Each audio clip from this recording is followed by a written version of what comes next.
All right, we gotta let it breathe. But we get the Facebook groups in here.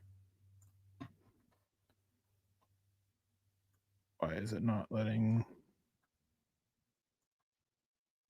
What? Hold on.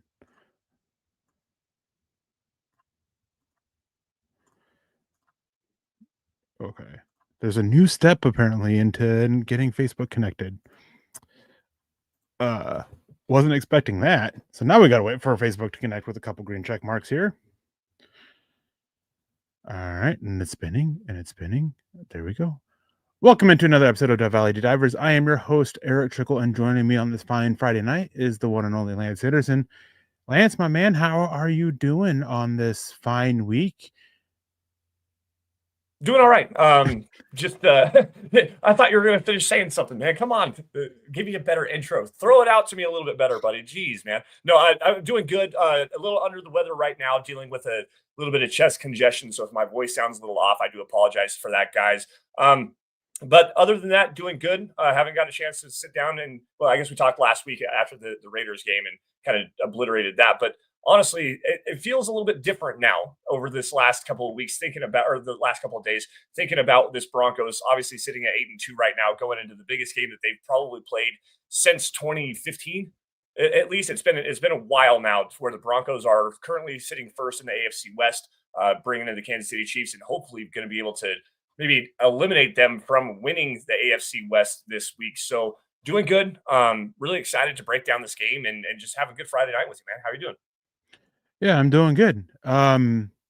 It was obviously it's been over a week since we got to talk about the Broncos last, with their game last Thursday prior against the Raiders, where we absolutely kind of went on them. But I had a chance to go back and look over it again. I did a film piece on Bo Nix about the bad in the game Mhm. and highlighted that. But I also went through on Sunday and found some place throughout the course of the season to highlight the positives and where they need to go and get Bo Nix. And it was nice to see. One thing that I talked about with Nick a lot, and I brought it up with you last week, was with the extra, the mini bye week, Nix needed to take that time and get away. And it sounds like he did. It sounds like he went Mhm. hiking during his time away. So hopefully that helps, because man, when you go back and watch over it, it is very, very obvious that a lot of the issues with this Broncos offense stemming from Nix are mental. And let's face it, with the Chiefs coming to town, we don't need Nick stuck in his own head. We need him to Mhm. play clean. We need him to play free. We need him to play fast. Those are all issues that weren't happening against the Raiders, that haven't been happening for a good portion of the season, until there's nothing left to lose late in the fourth quarter, where they've been able to just go out there and ball and play free and play fast, and it's worked out for them. So it's on the coaching staff as well to figure out how to keep Knicks in that mental state and go from there, because when they're able to do that, good things do happen for this offense. Yeah, absolutely. And last week I kind of went off on Bo a little bit and talking about the footwork issues, not trusting his eyes, not delivering the football on time, escaping clean pockets and stuff like that. And those are all definitely issues with him. But again, Eric, and you and I kind of went back and forth privately talking about the personnel changes and the consistent upchurning of the players coming onto and off the field. And that just creates a clunky environment for a player that does like to play more up tempo, keep some guys on the field, build a rhythm, build up a lather, and just kind of distribute the football quickly. So it is kind of it's if you had to like draw up a pie chart of all of the issues that are going on with this offense right now, I mean, draw it up 60% on both, 30% on the play calling, and then another 10% on just the execution. Like there's no true one like major factor at fault. I know I said 60% of it's on Bo, but also again, the play calling is not accentuating what he does best. The That's a base. execution isn't helping it out. Like I'm there's I'm so I'm gonna interrupt you there. I am. There's one thing that this narrative over the last week that I've seen a lot of, and that's the play calling isn't accentuating Nick's strengths, and that's completely bogus. right, yeah. Right. It's these quick shots outside. It's not having a lot over the middle. It's these deep shots. It's all things that Knicks wants to do and can Mhm. do well. And so that's what the play calling has become. It's because you're not seeing a true drop back passing game work in the Yep. middle of the field, because that's not what Knicks does. So Mhm. there's issues with the play calling. Don't get me wrong. I'm not saying there aren't, but those issues stem more for the run pass balance, especially in the first half, because these are basic concepts going out there that you learn in high school and Pop Warner. They are smash, they are levels, they are just super simple passing concepts for it that Nick's isn't able going out there to execute right now. Now, when I went back and I watched him for the film room, he was able to execute those over the first few weeks because he was playing fast, he was playing free, he was making the easy read because these are all levels. It's a one read throw. You're reading the safety where the safety drops. You make that read, that tells you which of those two levels you're hitting. So the smash, again, you're reading a safety, maybe a linebacker, maybe having to make two reads on it, but it's all half field reads. It's all really simple stuff out there that Nick's has shown that he can do because it's all stuff that Nick's did quite well last year. Yep. So it's something that that is something that, like, you can sit there and you can gripe about Sean Payton with this or that, but the offensive play calling in terms of the passing game, that isn't one of them. But we are going to sit here, and I got to bring up this comment here because Heath Holmes comes in and says, "Evening, Lance and Eric. I'm confident for this game because Bo and the Broncos have shown themselves to be resilient, and especially as underdogs. Speaking of underdogs, not so much this week, but this week, speaking of male grooming." Yeah, guys, if you're still figuring out gifts, House of Atlas is a no-brainer. Perfect for your brother, your roommate, or even yourself when someone asks what you want and you don't feel like thinking. Their grooming kits make it simple to clean up, and they actually look as good on the counter as they feel in your hand. The razor's weighted handle and precision trim edge make it effortless to get a smooth, clean shave every time, something most razors just don't do. And the best part, guys, you can go and grab them at Target stores nationwide or online at target.com, so you don't even have to overthink about it. That's right, guys and gals. Atlas is redefining men's grooming with premium tools and products designed to look good, feel good, and actually perform. I love the razor because it feels solid in your hand. It's not flimsy like some disposable razors are, and the precision trim edge makes detailing under the nose, sideburns, and edges simple and precise. Beyond the shave, the shaving cream and aftershave elevate the routine with the refreshing and subtle signature scent, making grooming feel more like self-care than a chore. Yeah, guys, so don't stress over last-minute gifts or settle for shaving products that don't deliver. This holiday season, give yourself or someone on your gift list the upgrade they deserve with House of Atlas. Again, guys, grab it at Target stores nationwide or online at target.com. And thank you, House of Atlas. Yeah, thank you for the sponsorship. We appreciate that. Now, getting into this Kansas City Chiefs game, one thing I've already touched on, you can't have Bo Nix stuck in his head. You can't have it be where Bo Nix is, not playing fast, not playing free, second guessing himself. That was a big issue against the Raiders. Like, there was a couple times where you see him, fake the throw, pump fake it. And it's like, just make the throw there. For some reason, he decided to pump fake it. And you just got to see a little bit more with that. See an improvement with that especially against a team like the Chiefs, because the one way if you want to beat the Chiefs, there's one simple thing here. You can't shoot yourself in the foot. You can't leave yards on the field. You can't give up penalty yards.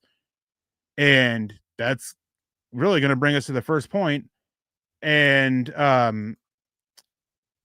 with this Chiefs game, essentially, as much as I hate talking about the refs and the impact the refs have on the game, you kind of have to with this one, with Adrian Hill and his crew coming in. Hopefully they don't take over the game, but they are, I believe, second right now in most they are first in most defensive holding and defensive pass interference calls, and second in offensive holding and offensive pass interference calls in the NFL right now. And let's face it, with Riley Moss and the track record he has, the fact that he's not getting benefit of the doubt when it comes to those plays, you got to pay attention to that and the reffing crew with the Broncos if they want to win this. And it can go even further with what Adrian Hill and his crew have done in games where they've been officiating for the Kansas City Chiefs, where the Kansas City Chiefs are 4-0 in Adrian Hill officiated games, including 3-0 on the road. Yeah. To me, again, you touched on it. Riley Moss and the matchup that he's going to have going against Rashee Rice and Xavier Worthy, who does appear to be in line to play. He had no injury designation. So I know that he didn't practice today, but it does sound like he's still going to be able to play. That's a tough matchup. And Rashee Rice, with the explosive ability that he has as a wide receiver, Riley Moss kind of struggles with some players like that. He'll let some players get over the top, then he has to turn and resort to that face guarding technique. And early on in the season, he played really well with that. but he's starting to draw a lot of flags. Obviously, the flag against the New York Giants, there was one, I believe, against the Jets, two against the Cowboys against CD Lamb. So that's a tough matchup there. And going to the offensive side of the football, it's always an issue with Garrett Bowles. Maybe not as prevalent as it has been in his earlier career, but holding offense number 72, holding on 77 Quinn Miners, holding on 69 Mike McGlinchey. Like these pass rushers, while not the level of what the Broncos have in Nick Bonito or in Jonathan Cooper. I mean, George Karlaftis has, I believe, 6 sacks already this season. He's been playing really well as a pass rusher this year. Not quite as good as like one of the better edge defenders, in terms of being a true havoc wreaker coming off the edge, but he's still been pretty effective. Ashton Gelati's been playing all right. Who's the other one that they have? Let me pull it up really fast. Mike Dana. They don't have a true like arsenal of great true speed rushers, but the speed to power conversion, what they do with Steve Spagnuolo's defense, that 4-down look, they do rush with a lot of power. So these guys are gonna have to drop their anchor, keep their hands right, and just play well up front. Like I'm not truly scared of this Chiefs pass rush, but if the Broncos are going to get grab heavy, they're going to get flag heavy, and those setbacks are going to really hurt you against a Chiefs team, which, despite being 5-4, are still one of the better teams in the NFL. Yeah, and the big reason why they're 5-4 is because they had such a slow start with their offense. Yep. They couldn't figure out the receiving core with Rashee Rice suspended. They couldn't figure things out in general, and now they're starting to show signs of figuring it out. So it's a tough matchup for this defense. I have faith in them. The issue is this defense, especially with Riley Moss. Again, got to watch it, even though I wholeheartedly disagree with some of those penalties that have been thrown on him as shouldn't have been called or should have been offsetting for whatever reason, like the one against the Giants.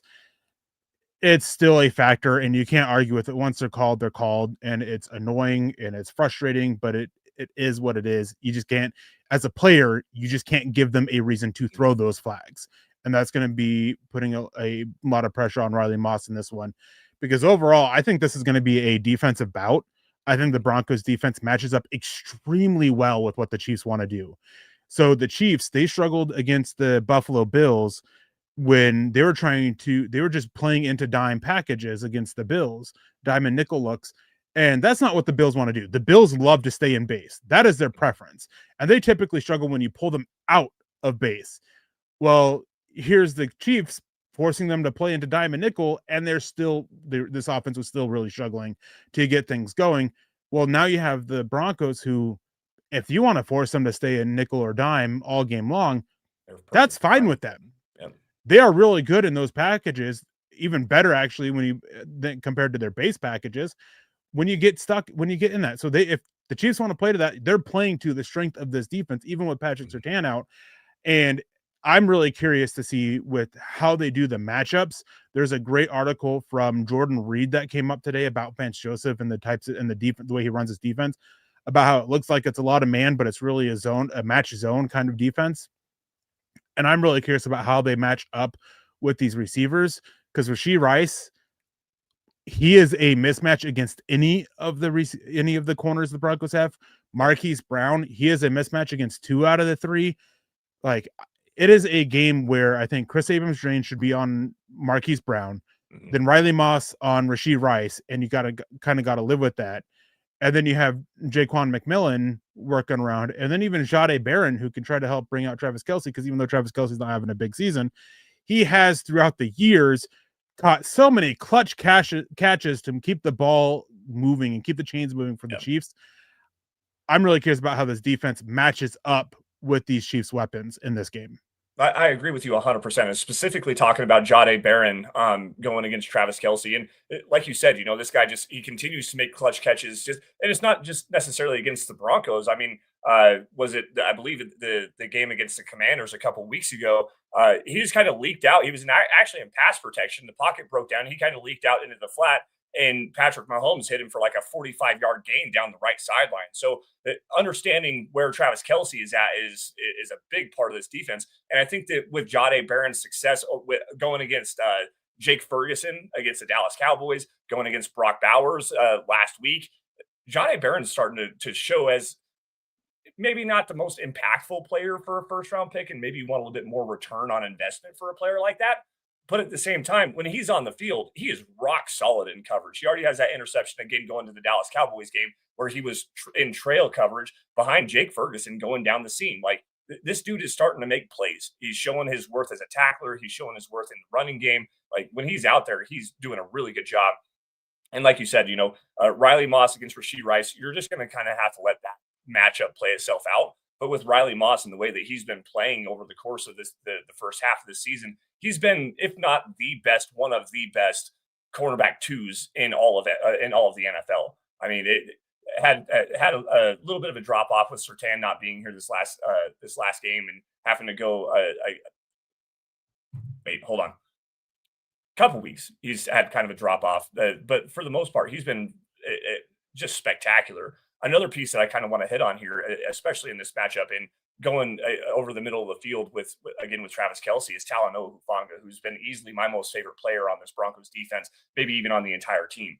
His versatility makes this unit so devastatingly difficult to figure out because he flies around all over the field. They line him up in a whole bunch of different formations. They'll drop him back as a deep safety in coverage. They'll line him up in the box. He can be an effective blitzer. Like the way that this Chiefs team, like you said, if the Broncos do get locked up in nickel or even in dime, you've got enough options in the secondary to really kind of erase the typecast disadvantages that the Chiefs are going to try to throw out to you with all the speed that they have at the receiver position. Yeah, we have Phil McLaughlin coming in saying, good evening, Lance and Eric. Do you guys think Harvey can perform as well as Dobbins? Also, what will McLaughlin add to the running game? Hashtag Buckham, hashtag MHH for life, hashtag Broncos for life. I have my doubts about Harvey filling in for Dobbins. So on the season, RJ Harvey has 50 carries for 214 yards, which is a 4.3 average per carry. That's great. Well, that's good, not great. However, he has a run of 50 yards and a run of 40 yards. So if you take away those two runs, he has 40 runs, 40 rushing attempts for 124 yards or 2.6 yards per carry. There is a reason why RJ Harvey's success rate is bottom 3 at 32%, according to NFLpro.com or NFL Pro Stats, whatever the website is. I can't remember exactly what it is. He has boom and bust doesn't even fit his term here because boom or bust is more about 35 to 40%. Mm-hmm. He's a lot of bust with very few boom runs in there. Mm-hmm. And Denver, for some reason, hasn't been able to find the consistency with him. And I don't think it's the blocking up front. It's something with him. When you go back and you watch Dobbins, then you watch Harvey, Dobbins is a little bit more patient to let those blocks develop and then goes in. Harvey is really quick to get up front and pressing the line, and he doesn't wait for that to open up. You got to get him to develop a little bit more patience. And so hopefully, being the top guy there, the top dog running the ball, being the not necessarily the bell cow back, but the main back running the ball and getting those extra reps, hopefully that can help him develop that patience that we haven't seen so far. And those two big runs, I mean, even those mistakes on those big runs, those were there. He was quick to get to line. It was just so perfectly blocked, and major miscommunication on one of them allowed for the big opening for him to pick up the rushing yard. So hopefully he can fill in well. Hopefully he can prove my doubts wrong, but make my lack of confidence, not worthwhile. And hopefully McLaughlin can just add anything. I'm not sure how much they will use him in here because what he brings is similar, but still enough of a difference there to what RJ Harvey brings as a runner. He's more of that, you're looking at him to be kind of more that explosive back, even though the way he gets it's a little bit different as a slasher. So I think it's going to be a lot of Tyler Bidet and RJ Harvey running the ball. And man, this is my big worry because the Chiefs have some weaknesses and openings against when running the ball. So not having J.K. Dobbins really hurts in this one. Well, I mentioned this to you guys in the group chat just a little bit ago. I'm kind of workshopping this take, and I'm going to throw it out there for you and maybe get some response. You touched on a little bit of it. I'm not 100% confident in this take, but I do think that the Broncos could potentially have some success running the football because when you go back and you watch the Bills game, even the Commanders game, there's a lot of displacement from this front four of the Chiefs defensive line. And they run a stacked box at like the 8th lowest rate in the NFL. It's something like 17.9% where they stack the box because they just don't respect the run. we're going to allow you to have those running plays, limit the explosiveness as much as humanly possible, and take away the passing game. With this Broncos offensive line and how well they've been doing, grinding out the sure and solid success rate yardage on the ground, especially on first and second down, I think that there is an opportunity to have a whole bunch of success here. But again, like you said, J.K. Dobbins being out really hampers this offense. Like, he's been without question the best offensive player, playmaker at least, on the entire team. And with him missing this game, you're relying on RJ Harvey, who has those vision issues. He has the patience issues. It's not been good for him. And then I also think that you've got the Chiefs coming off of the bye week. And Andy Reid, historically throughout his career, is 22-4 coming off of a bye week. If you include the playoffs, he's 27-4. This dude knows how to game plan. And Steve Spagnuolo has been alongside with him for a long time now. And every time it seems like the Chiefs come out of a bye, they throw in some kind of defensive wrinkle to just kind of offset what they've shown throughout the first part of the season to kind of bring something different. So I really think that the Broncos there's an opportunity here for them to have success, but the mitigating circumstances, these unforeseen mitigating circumstances that are outside of the Broncos' control for the most part, make it so I don't really believe in that. I think that that's the key, though. I really do. They need to try to establish this ground game, and they need to try to get RJ Harvey going, because the explosiveness in his lower half, his ability to break off these long runs, it's not the same as what James Cook is right now, because James Cook is one of the better running backs in the NFL, especially with his vision. But that burst that he has getting upfield and getting downhill immediately as soon as the hole opens up really gashed that Chiefs defense a couple of weeks ago in Buffalo. So to me, I think that that's the big thing that you got to look out for here, is really try to focus in on getting this running game going this week. Yeah, David T coming in with a $5 super chat. Thank you, David. We appreciate that. Saying hi, Thanks, Lance Dave. and Eric. I came on late. I understand that McLaughlin is going to play. Do you like him more than Bidet? I do. Yeah, he's going to play. The Broncos are down to 3 running backs, which is Harvey, Bidet, and McLaughlin, after J.K. Dobbins was ruled out today. How much he's going to play, I'm not sure. I think he will see the field. Basically, 5.5 carries, 5.5 touches, over or under with McLaughlin. I would probably lean into. I'm gonna lean the under on this one, just because. Yeah, I'm at the under. I don't think he'll get the ball a lot, unless they're really. What's the way to put this?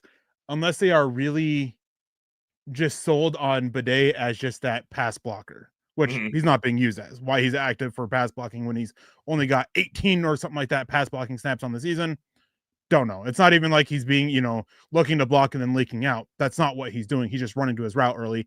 And when you have 4 drops on 17 targets. Yep. Anyways. It's what, like 8 catches on 17 targets with 4 drops? Something like that. I can't remember exactly, but it's been an issue. So if they don't want to run Bidet, then I can see McLaughlin getting more of those carries to help balance out with RJ Harvey. Going into this game, I'm just not sure if that's what they want, if that's what they're going to do. So I think they'll be on the under. I wouldn't be surprised if they go over that, though, just to be clear, just again, because of the issues with Bidet. Maybe they are wanting to, use him just on passing downs as that third down back, and then use McLaughlin to be that counter to Harvey, because McLaughlin does have a little bit of that in between the tackles slasher ability that he really displayed last year when he actually led the team in broken tackles, surprisingly. So maybe that is where they go. So hopefully, and then with the addition of Lil Jordan Humphrey, he's there for blocking. I'm really curious what they're going to do with the wide receiver room, because I think Trent Sherfield's been absolutely abysmal on offense, but he's been solid as pretty good as a gunner on special teams. When you look at special teams, he hasn't been like, when you want to listen to the issues, he hasn't been like a top 10 issue with the special teams units. So maybe you want to keep him there, because I'm not sure about Lil Jordan Humphrey on special teams. When he's been there, it hasn't been great. You have Marvin Mims, who's back. He's going to be back on this one. You want Pat Bryant, you want Troy Franklin out there, Cortland Sutton, obvious. So do you find a way to keep all 6 receivers active, using Trent Sherfield specifically on special teams, and then Lil Jordan Humphrey filling in that role on offense? What's it going to be? Like, I'm not sure, because again, if you take Sherfield off the field, if you deactivate him, you now have to replace that gunner, and the gunners opposite him have been rotating a little bit. It hasn't been just JL Skinner. They've tried Devin Key. They've tried PJ Locke, I believe. They tried one of the other defensive backs. Maybe it was Chris Abentrain. I can't remember exactly for sure. And it's been an issue on that other side opposite him. So Trent Sherfield's been the only constant gunner. So with the inconsistencies there, again, I'm not sure. McLaughlin's going to play, though, going back to what David T says, and hopefully Lil Jordan Humphrey with that role, and there's able to help out not just McLaughlin running the ball, but RJ Harvey to help solidify the blocking on the outside. Yeah, I'm going to go to another comment here. Shout out to Jordan Lewis for being a member over on YouTube. Jordan saying, even Lance and Eric, I'm so excited for the game on Sunday. Let's hope the offense gets going early and we minimize the penalties. Broncos 28, Chiefs 17. And yeah, man, to me, that's the big thing. I was listening to Tyler Columbus on Columbus Hastings in DMAC on Altitude Sports Radio earlier today, and one statistic that he threw out, and this is something, Eric, I know you're very clear about. The Broncos in their 3-and-out percentage, it leads the NFL again. If it doesn't lead the NFL, it's in the bottom three. I know that for a fact. They do lead the NFL in punts, and for a team that's 8-2, you can't start this game off slow. So what Tyler had said was that he wants to see this team be able to try to sustain some success early in the game and not go three and out nearly as often. He said that if the Broncos go three and out more than 3 times, they're probably going to lose this game. I'm just curious to your thoughts on that. I would have to pull up some stats on that, looking at the average drives per game between the two, because 3 drives feels like it's about a quarter of the game with where the Broncos have been this season. So I'm not, with how I view this game, I think it's going to be a defensive game. I'm not sure if, 3 and outs is, going to wreck the game.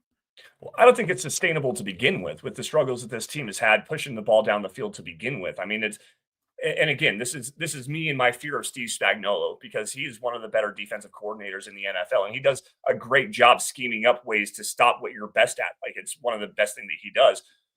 Excuse me. And with the way that Nick Bolton and Leo Chenal are playing in the run, where they don't have to stack the box nearly as often, because those guys fly around and they make a bunch of tackles, especially out in the flats. Like, the way that Steve Spagnuolo is going to scheme up this defense coming off the bye week kind of scares me for the struggles that this Broncos offense has had. So if you can go 3 and out 3 times or less, I think, quite honestly, you've done a great job sustaining the rock, running the football well on the ground, and making the plays that you need to. And you're probably going to win that game. I do agree with that 100%. But to me, I think that if you can go, if the Broncos don't go 3 and out 5 times or more, I'd be surprised. Yeah, I mean, it's just the way the offense is fitting up, and the way that this offense matches up against this Chiefs defense, it does favor the Chiefs a little bit. And that's even if this Broncos offense is able to figure things out and put things together and get things on track, it still is the matchup still favor them, with one exception here. The Chiefs, while they're not as stuck in base as you get with a lot of other teams like the Buffalo Bills or the Raiders, they really don't like to go to nickel or dime. They'll do it. They don't like to. So you can catch them in passing looks in base, or you can catch them in run looks against nickel or dime. And that is where Denver needs to find some success, is when they have those advantages that way, which is, three receiver sets with the tight end with Evan Ingram out there, and really catch against their base 4-3 looks that they do. You want to catch them in that, and you got to be smart with it, and you got to pass the ball and cleanly, smartly, and quickly, because they do have some dangers up front. Chris Jones, with where he's been able to move all over the offensive line, like, he's such a threat. He multiple times last year, he had like 15 snaps against Mike McGlinchey last year where he was lined up as a 7 technique against the right tackle, and he got pressures on like 5 of those. So you gotta figure out how to handle him. George Karlaftis is good. They've got some decent other guys, and Steve Spagnuolo is pretty good with how he comes up with the simulated pressures up front. He's no Van Joseph when it comes to simulated pressures. Oh, God, no. Anyways, you gotta do that. And then when they get passing the ball for them, and that it's going to fall on Nick's shoulders. Levels concepts work really well against this Chiefs defense if you make the right read with their safeties.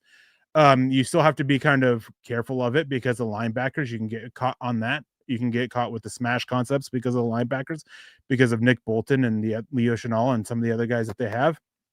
So you still have to be cautious of it. But these easy concepts that the Broncos have been using a lot of recently, they can work against this defense if the quarterback is making the right read, which is what it's all going to come down to anyways with this Broncos passing offense. Can the quarterback make the right reads in a timely manner, not panic, not second guess himself, not have all these other mental issues that he's had over the past few weeks that we've seen. And then when you get them caught into nickel and dime, go big, try to run the ball against them. And this is one of those things where it makes it tough because you talked earlier about the constant changing out and subbing out. And that's part of Sean Payton's answer of trying to get favorable matchups against the formations that they're looking at. But the NFL nowadays, back when Sean Payton started, they didn't always have this, where the defense was guaranteed substitutions when the offense substituted. That's only been around for 8 years now, give or take. Yeah, it's something like that. Yeah. So it's not as effective now because whenever you substitute on offense, you still have to do that. So Sean Payton needs to work his way around that to handle that. But there's ways for this Broncos offense to move the ball against this Kansas City Chiefs defense. I still think it's going to be a low scoring defensive bout, and that comes from my lack of trust in this Broncos offense of finally figuring out how to execute cleanly and consistently like they need to do. I agree with you 100%. Now I want to go to the wide receiver matchups here for the Broncos against the Chiefs secondary really quick, because I'm curious to your opinion here. Last year we saw Cortland Sutton. I believe it was Trent McDuffie on a double move, kind of a go shot for a big long touchdown in the game in Kansas City. And then Jalen Watson right now is playing really, really well. I was actually surprised to see how well he's played, at least according to Pro Football Focus and the grades that they have. He's one of the top, I think, 15 cornerbacks in terms of coverage grade, a minimum of 250 coverage snaps. Like this dude's playing really, really well. How do you try to dictate matchups with your personnel in a way to exploit both of these players? Because McDuffie, as aggressive as he is, you can kind of beat him with some double moves. You've seen it in the past and even earlier this season. But with Jalen Watson and the flexibility he has to play inside and outside, and then the lack of a true, let's call it a true wide receiver 2 on this roster, whether it's Mims, whether it's Troy Franklin, whether it is Lil Jordan Humphrey getting some opportunity out there, what's the best way to exploit this Chiefs secondary, in your opinion? Do what you can to get Cortland Sutton matched up against Jalen Watson. Okay. So Jalen body contested catch receiver over Jalen Watson is where Jalen Watson has kept a very tight window on his receivers. His average of separation is only like 2.6 yards, but his catch rate over expected is plus 10%. Wow. Meaning receivers are catching 10% more passes than they're expected to catch based off of this because of how tight he's playing. He's just failing at the catch point. Cortland Sutton, he knows how to box out receivers. He knows how to protect the catch point. Drops have been a bit of an issue at times this year. Not so much on those types of plays, but it's something to keep in mind in the back of your mind when it comes to it. So get Cortland Sutton matched up against Jalen Watson and look to find some success there. I struggle to find where they're going to have success elsewhere because it's been made abundantly clear since the trade deadline that the Broncos are not happy with their wide receiver room, and that unhappiness goes back to the offseason where they really wanted Stephon Diggs, but he turned down Denver to go to New England, which I'm not upset about. I didn't want Stephon Diggs anyways, and then they made a play for multiple receivers. The biggest one, the one most known, is Jalen Waddle. They made a play for him, but the price to get him, the trade compensation, just wasn't matched up. They've been wanting to improve this wide receiver room a lot, and that is a shot across Troy Franklin, Marvin Mims, Pat Bryant, Trent Sherfield. It's across their bow. Like that, it's a sign that you guys aren't doing well enough for us. We're looking for improvements. So hopefully they can take that and find improvements. But in this matchup, I struggle to find a way where Troy Franklin can win with good consistency based off of the coverages that they use, and most likely he's going to be matched up against, where Marvin Mims can find some wins consistently. Pat Bryant is the only other receiver outside of Cortland Sutton that I think that you can really look at with how tight they play across the board, not just Jalen Watson, but they play tight coverage across the board with what Pat Bryant has done in contested catch situations. That's the only other receiver that I'm looking at being like, all right. And I'm including Evan Ingram in that too, just to be clear, because he's not a tight end. He's a wide receiver that's 235 pounds. Yeah. Just call the tight end just because the size is too big to be a receiver, basically. So it's got to be the Cortland Sutton and Pat Bryant show at wide receiver against these Chiefs, which puts the onus on RJ Harvey out of the backfield and RJ Harvey running the ball to help take a lot of pressure off this passing game. Yeah, and so something you mentioned there with Cortland Sutton and his ability to separate, and you also mentioned on Pat Bryant here as well. This is according to NFLplus.com or pro.nfl.com, the NFL Pro website, their advanced analytics. The Kansas City Chiefs secondary allows the second most yards of separation per passing attempt. 3.9 yards of separation allowed, the second highest in the NFL. With guys that can actually continue to separate, this is to me the big thing. And I agree with you 100%. If you want to get this passing game going, I think that Pat Bryant really needs to be more of a focal point of it, to tell you the truth, because he does such a great job in his route running, getting off of the inside ball of his foot, creating. It's not like an explosiveness, but it's a subtle burst that kind of catches defensive backs off guard, and he does a great job running routes where he creates just gobs and gobs and gobs of separation. The problem is he's just not getting seen by Bo Nix, whether it's Bo not getting to the depth of his drop, not hitting all 5 steps in the 1, 2, 3, 4, 5 hitch, then getting the ball out on time. There's it's multiple different issues here. But with Pat Bryant and going against who's their nickel cornerback? I don't even know who their nickel cornerback is. Let me pull it up really fast. So we got McDuffie, who plays in the slot a lot. Watson plays in the slot a lot. Christian Fulton, I believe, is their next guy up, if I'm not mistaken. Regardless, they've got to try to figure out a way to get Pat Bryant, that big body in the slot, working over the middle of the field, starting to kind of kickstart this offense. Because to me, that dude, I've pounded the drum for him for pretty much all off season, going through the course of the season, being a big part of this receiver room and potentially wide receiver too. He's doing everything right. He's just not getting the ball. So to me, that's a big key. If you can get Pat Bryant going in this game, you can kind of grind out some success against the secondary. Yeah. Now, before we get out of here, of course, we have our bold predictions that we're going to get into, and what we're going to do for the score. So, Lance, for the Broncos defense, what's your bold prediction in this game against the Chiefs? Bold prediction. Is it not bold to say that the Broncos can get 7 sacks against this offensive line? I think 7 sacks is bold because of how the Chiefs offensive line has done in general in pass protection.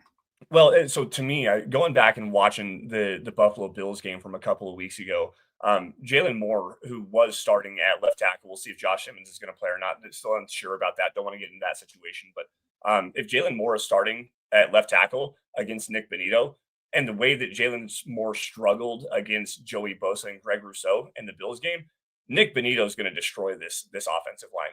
Zach Allen against Kingsley Suamataia at left guard. That's a mismatch. You can win the left side of this offensive line just at will. And then Jawan Johnson on the right side, the false start machine himself, going against Jonathan Cooper. And Jawan Taylor's consistently struggled with speedier, shiftier players like that, who also can play with some speed to power, have some inside pass rush moves.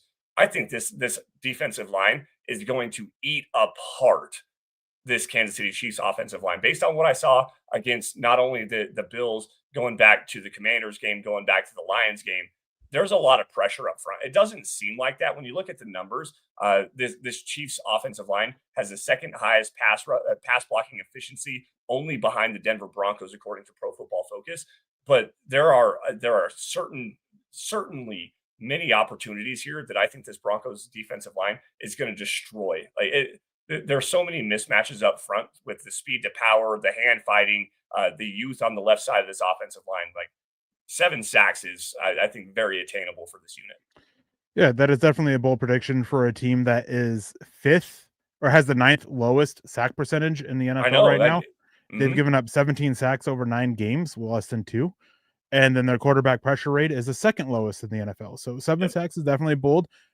But I'm not too far off with you. I think in my article about it, I think I had it predicted at 6 sacks, 5 or 6 sacks on Patrick Mahomes, just because of where they can win. I think Jonathan Cooper and Nick Bonito against the tackles, that's an advantage. And then not so much Trey Smith, but the left guard, John Frankenmeyers and Zach Allen both have a bit of an advantage there, especially with the fact that what the Chiefs like to do up front is to shade Creed Humphrey to the left to give that extra help there. And with Vance Joseph simulated pressures, that's going to create some confusion up front, I think, because some of the communication up front isn't great, especially between the left guard and the center. And that can create some openings for a couple blitzes up the field. And then you have Talanoa Hufanga coming down. And it would not surprise me at all if he walks out of this game with 1 sack and a couple pressures off of his safety option blitzes that the Broncos have dialed up over the last few weeks, especially. My bold prediction for this one is that the Broncos generate 3 takeaways.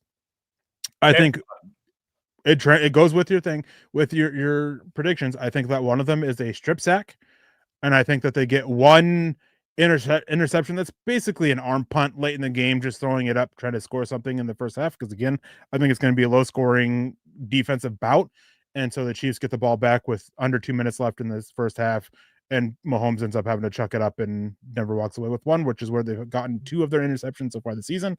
And then they have one later in the game that kind of doesn't necessarily cement the game in their favor, but makes it far more likely for Denver to walk out with the win on this one. So 3 takeaways for the Denver's defense. Now, Lance, for the Broncos offense, what's your bold prediction against this defense? Is it RJ Harvey breaks 100 yards rushing? I actually was going to go with the Broncos can actually get something going on the ground, but no. I if I had to make a bold prediction that goes against my prediction of the game overall, I think that it's that Bo Nix has 3 explosive passing plays on the game, and 2 of them go for touchdowns. Because I think that eventually this passing game is finally going to get something going vertically, and with the mismatch that you can get with Jalen Watson and Courtland Sutton, with what you can get with Troy Franklin and the deep shots that just consistently keep missing, you're eventually going to hit on those one of these days. And with the defense that I think that Spagnuolo is going to try to get really aggressive and force Bo to beat him over the top and try to get in one-on-one coverage. Bo Nix's numbers against man coverage as compared to zone coverage are like a stark contrast. Bo is one of the better quarterbacks in the NFL. I think top 12 against man coverage, but he's in the bottom 5 against zone. He's horrible against zone. With Spagnuolo wanting to play some tighter defense with in this game specifically, I think he's going to test Bo to make him throw the ball over the top, and I think that there's an opportunity here for you to hit some shots. Yeah, Bo Nix has definitely done better against man coverage. He just hasn't played man coverage a whole lot this season, which the smaller sample size does dilute it a little bit there, because if you actually look at the numbers, what he's done against zone, what he's done against man aren't that far apart actually. Right. The success rate is like about 5% different there, which is a pretty big difference when you're talking about almost 200 plays against zone coverage, or almost 300 plays against zone coverage, compared to 80 plays against man. So sample size is definitely a factor there. But that actually goes in with the bold prediction article that I wrote. That actually goes with one of them. I made the joke about RJ Harvey, but I'm going to go with one about RJ Harvey. RJ Harvey gets over 150 total scrimmage yards. Ooh, wow. Okay.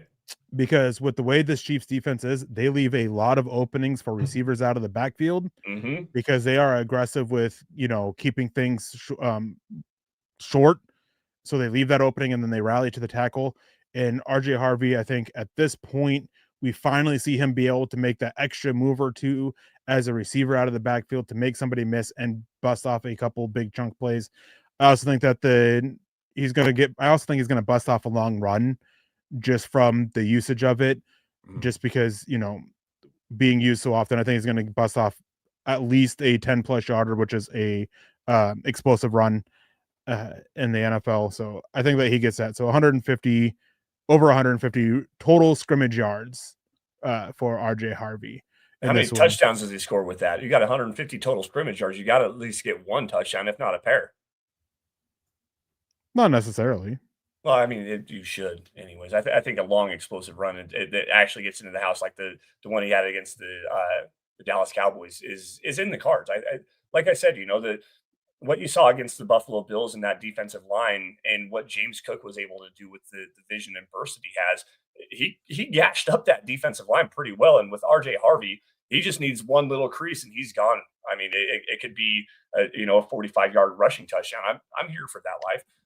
So you mentioned the Dallas Cowboys. There's a big difference between the Dallas Cowboys defense and the Kansas City Chiefs defense. Oh yeah. Matt They're Eberflus far more versus disciplined. Steve. They're not going to have the communication errors where two of your guys crashed inside and your outside boundary corner crashes outside, leaving the wide lane like it happened against the Dallas Cowboys on that long run. So yeah, that's a big difference there. But last thing before we get out of here, what is your score prediction for this game?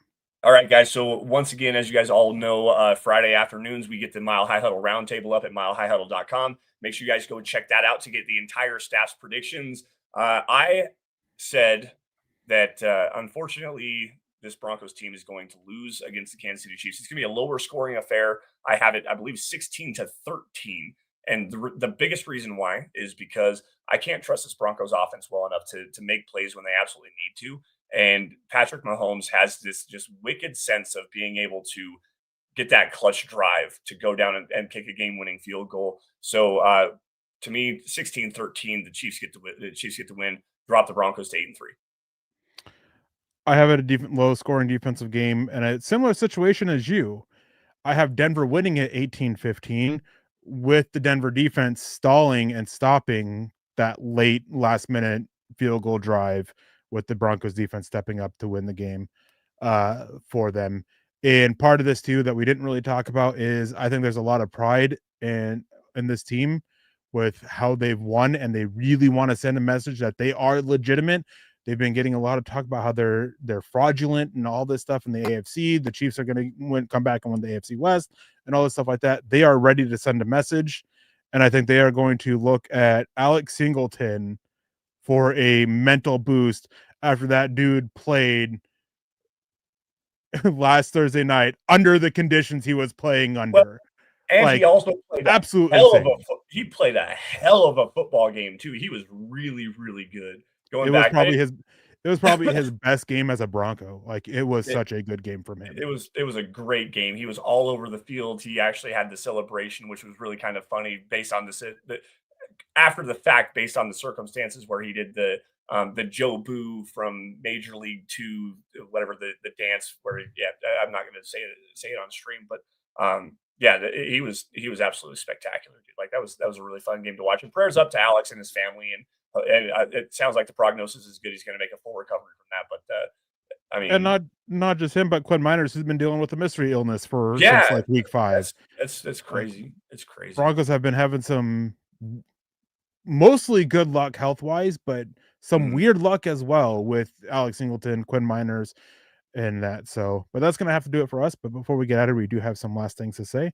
One thing you guys can do that just takes a matter of time, and you can see it scrolling along the bottom of the screen. You guys can subscribe, like, and share, especially on Facebook and YouTube, which help us fight the algorithms on Facebook and YouTube, which are ever changing and ever being frustrating on our ends. Of course, you guys can go over to youtube.com/@milehighhuddle and become a member over there, where you guys can get access to exclusive content like Kelberman's Korner and Broncos Book Club. And you guys can also, if you are able to do so financially, super chats on YouTube, stars on Facebook. They help support the channel, help us keep the lights on, help us keep going 5 nights a week, 2 times in the morning. Make sure you guys also can take some time, go over to Spotify or Apple Podcasts, leave a 5-star review for a chance to win some gear, not swag. I hate saying swag every single month. You guys can also follow us on Instagram at Mile High Huddle with an underscore between Mile and High and Huddle. And it is the holiday season. So if you guys have friends or family who also are fans of Mile High Huddle and also fans of the Broncos, you guys can go to mhhmerch.com to help them get their gear on, not get their swag on. Again, I hate saying swag. They can make some wonderful gifts and everything for friends and family who are also, again, fans of Mile High Huddle and those of us here. You can follow us on Facebook at Mile High Huddle Pod, facebook.com/Mile High Huddle. You guys can get access to all of our written content through there, as well as be part of the wonderful Facebook community that we've built up over the last 10 plus years. You guys can follow us on Twitter or X, whatever it is you want to call it, at Mile High Huddle, at the MHH Pod, at DVDD_pod, and Lance and myself at Lance S_MHH, and at Erick Trickel. We are one of the many Mile High Huddle podcasts that come to you 7 nights a week and twice in the morning. Thank you guys for tuning in. But before we get out of here, Lance, any final words? No, just thank you all for joining us. We definitely appreciate it. Thank you, David. Jason. Thanks to Papa Bear, McElrath, David T drops in some super chats. We definitely appreciate you guys for joining us, helping us keep the lights on. You all stay safe and take care. Have a great rest of your weekend. And as always, go Broncos. Yeah. And as Lance said, thank you to David T coming in with the super chat, Papa Bear coming in with a super chat, and Phil McLaughlin coming in with stars over on Facebook. Thank you guys so much. We appreciate y'all. We appreciate everybody who joined in on the chat. It was a little bit of a quieter night, but as the holiday season, the Turkey Day is coming up. Boo that holiday. Not my favorite, but it is what it is. Hey. But thank you guys so much for joining in on this wonderful night. I hope you guys have a wonderful Friday night. Stay safe. Don't drink and drive. And as my good friend Nick always says, make sure you choose kindness and compassion. And of course, go Broncos.